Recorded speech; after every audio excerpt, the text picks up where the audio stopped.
ზურაბ ზვიადაური დააკავეს ოლიმპიურ ჩემპიონს იარაღის უკანონო შეძენა შენახვა ტარებას ედავებიან. ზვიადაური, რომელიც ოცნების დეპუტატიც იყო 2021 წელს განზრახ მკვლელობის ბრალდებით იყო დაკავებული, თუმცა ის 50,000 ლარიანი გირაოს სანაცვლოდ გაათავისუფლეს.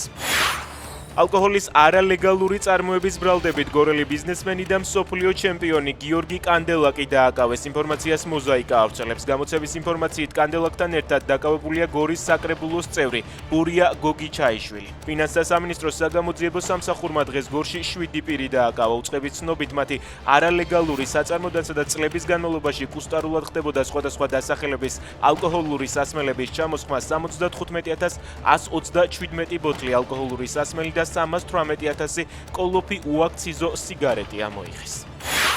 2 მილიარდ ლარზე მეტის გათეთრების ბრალდებით დაკავებული სავალუტო ჯიხურის დირექტორი კახა კოტორაშვილია. ინფორმაციას ტევ პირველი ავრცელებს. სავალუტო ჯიხური, რომლის მეშვეობითად პროკურატურის ვერსიით 2022-24 წლებში ფულის გათეთრება ხდებოდა თამარ მეფის გამზირზე მდებარეობს.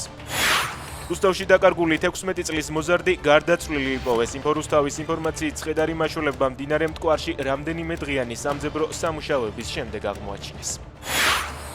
არასრულწლოვანზე ძალადობაში ბრალდებულ მკლავჭიდელს ხატია ბიბლიანს აღკვეთის ღონისძიების სახით 3,000 ლარიანი გირაო შეეფარდა.